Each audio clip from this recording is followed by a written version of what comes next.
Voilà, on va regarder les caractéristiques physiologiques du type 1. Alors, bien sûr, dans toutes les descriptions des profils, je vais exagérer les traits de manière un peu caricaturale, enfin même carrément caricaturale. Ça permet de pouvoir avoir une vision euh, euh, pédagogiquement, de mieux comprendre même si dans la réalité, les gens ne sont pas aussi caricaturaux que ça, quoique ça dépend chez certaines personnes.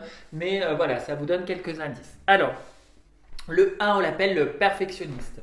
Donc on a des personnes voilà, qui aiment avoir raison, qui sont des personnes consciencieuses, des personnes qui sont honnêtes et qui vont voilà, faire ce qui doit être fait. Hein, voilà. Et donc dans la manière de s'exprimer et la manière de parler, on a un petit peu des personnes comme ça qui ont une tendance, j'exagère bien évidemment, mais qui ont une tendance comme ça à donner la leçon. Hein, voilà. Alors, comment est-ce que tu as... dis-moi, est-ce que tu peux ranger la vaisselle correctement, s'il te plaît? Non, parce que quand on fait la vaisselle, il me semble qu'on essuie l'évier, hein, quand même. Hein, non, enfin, à moins que tu ne veuilles pas faire le travail correctement, mais voilà.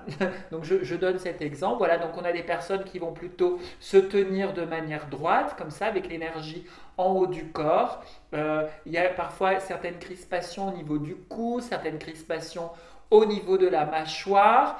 Voilà, les choses, le travail doit être bien fait. Ce sont des personnes qui sont disciplinées, qui sont rigoureuses dans leur qualité, qui sont honnêtes également, qui sont droites, qui n'aiment pas que l'on triche.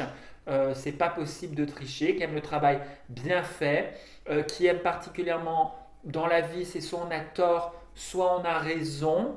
Il y a une manière de bien travailler. Non, quand on essuie la table, on l'essuie de cette manière. On l'essuie pas comme ça. Même si le résultat est le même, non, il y a une manière de faire qui est bonne.